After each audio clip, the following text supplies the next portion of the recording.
Hello everyone, I'm Naoki at the Graduate School of Engineering at Nagoya University. Today, I'll be talking about this paper, Synthetic People Flow, Privacy-Preserving Mobility Modeling from Large-Scale Location Data in Urban Areas. First, I'll introduce the background of our work. Nowadays, city-level people flow data is needed for simulations such as traffic and infection. However, it isn't easy to collect all the travel history for a city, and there are privacy issues with the use of real-world travel history data. This is because such data can be used to identify an individual's address and workplace. So we need synthetic data that can replicate city-level people flows. Next, I'll introduce some related research in this field. There is research on activity modeling methods using reinforcement learning. They require a label for each piece of data, such as whether the user is at home, at work, or on travel. However, such data is difficult to label because of its high dimensionality. Some studies have generated synthetic data from various datasets such as GPS, CDR, and traffic volume, and released it as open data. But various and detailed data, including CDR and traffic volume, are expensive, and the generated data is spatially low granularity. On the other hand, there are methods for modeling areas and users through unsupervised learning.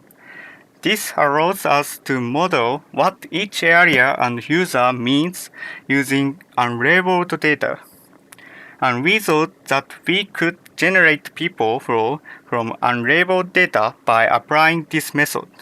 So we used a modified version of such an unsupervised method in this study. The purpose of this research is summarized as follows. First, we use unsupervised learning to model areas and users to generate synthetic people flows from only unlabeled, conventionally sparse GPS data. Second, to generate 50 meters mesh level data, which is more granular than conventional data. The key point of this research is to use unlabeled GPS big data to reproduce realistic user movements over a wide area. This video shows an image of the generated data. Each plot shows an agent and it moves according to time. We are planning to use such data to simulate the flow of people in a city. Therefore, each agent needs to move in a human-like manner.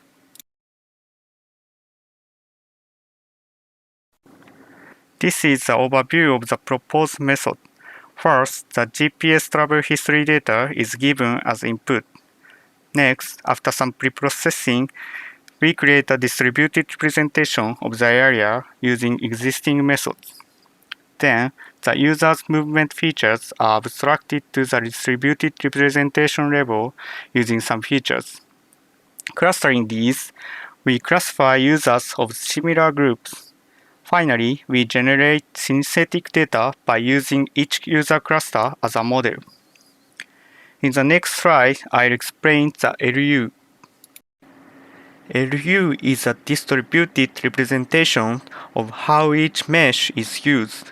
By clustering them, we can classify areas according to their characteristics as shown in the figure on the right. The figure shows the percentage of time spent in each cluster for each time period. The left shows weekday stays and the right shows holiday stays. The color of the bars indicates the length of time spent in each stay, with a higher color layer indicating a longer stay. For example, in the office cluster, people stay more during the daytime hours on weekdays, and the percentage decreases on weekends. The trend is reversed in the residential area cluster, and in the restaurant cluster, short-time stays are noticeable. In the following sections, we use these LU and LU clusters to model users. Next, I'll explain the abstraction part of the user mobility features. In this method, we divide the user's movement features into two categories, stay and move. For the stay feature, we use when and which LU cluster the user visited. As for the move features, we use when, how far, and whether the travel is to the main mesh. The main mesh is a mesh where each user frequently stays, such as their home or office.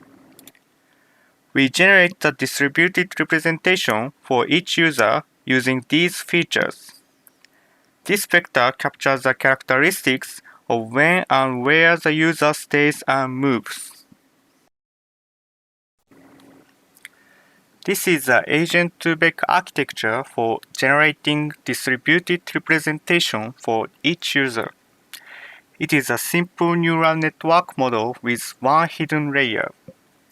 The input layer is a one-hot encoding for each user, and the output layer is a one-hot encoding for each feature.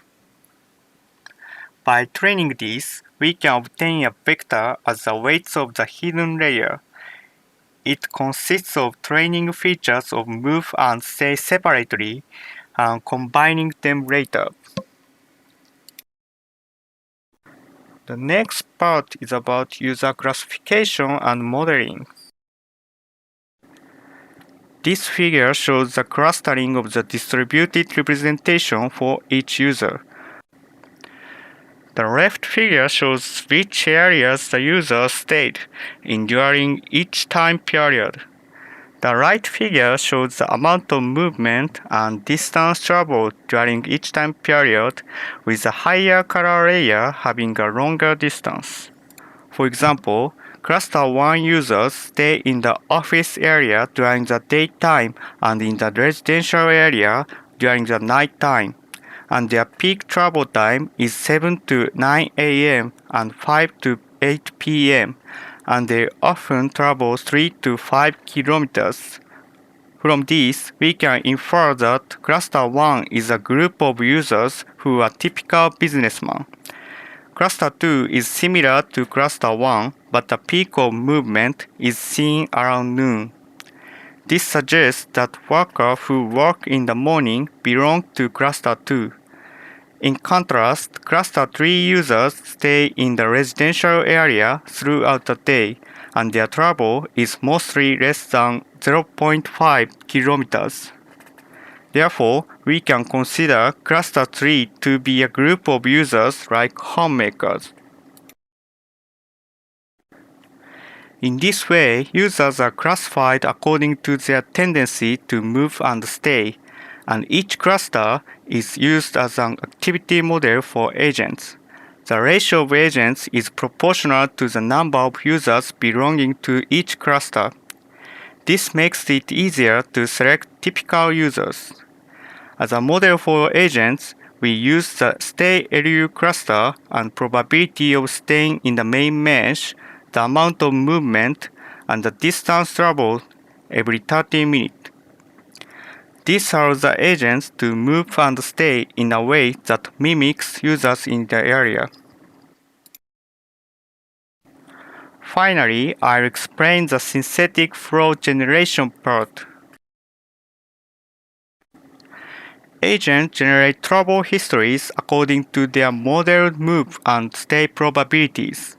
Specifically, the destination mesh M is determined according to population distribution, travel distance, and LU similarity. In other words, each agent is modeled with a high probability of moving to a mesh with a high density of stay at each time period, and at the same time, by considering the travel distance and LU, it moves in a human-like manner, such as going to work, coming home, or shopping. The timing of the movement is also determined according to Poisson distribution of the average number of troubles per time period. In this way, the movement of the crowd as a whole is reproduced, while each agent moves and stays in a human-like manner. We generated synthetic people flow data using a GPS movement history dataset in Nissin City, Japan. This time, we generated the movement histories of 30,000 agents based on the data of 5,823 people. The number of LU cluster is 3 and the number of user cluster is 100.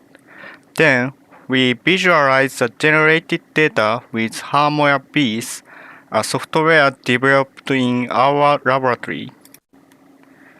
This video is visualization of the generated data. Each plot shows an agent and it moves according to time.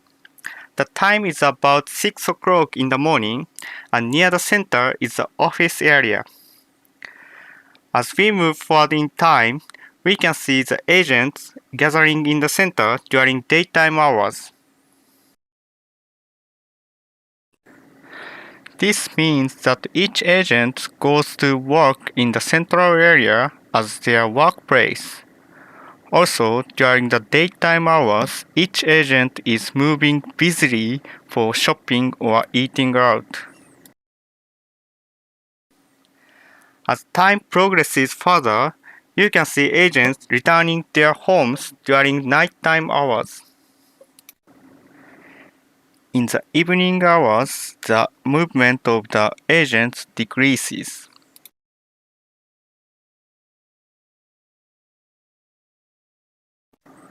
We evaluated the generated data in terms of stay and movement.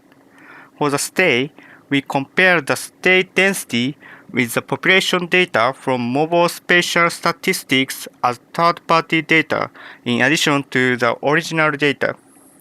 For travel, we compared the amount of travel and travel distance with the original data. The figures on the left compare the state density per mesh between the generated data and each data.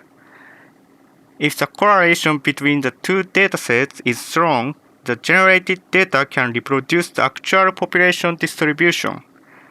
The right figure shows the correlation between the generated data and each data for each period.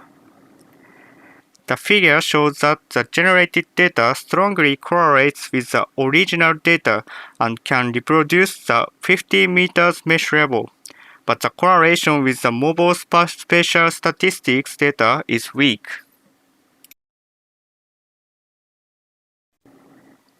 Next, we evaluated the travel of the generated data. The left figure shows the amount of movement for each time period for the generated data and the original data. The right figure shows a breakdown of the travel distance for each movement. From these figures, there is a strong correlation between the amount of movement and the peak time. But the travel distance tends to be longer on average for the generated data. The summary is as follows. In this method, we use unsupervised learning to generate large-scale synthetic people flows from GPS data. By doing so, we succeed in generating higher granularity data than before from unlabeled data. In addition, we evaluated the data and found some points to be improved. Future works include the reproduction of realistic travel, taking into account travel modes such as public transportation, and improving the agent's model.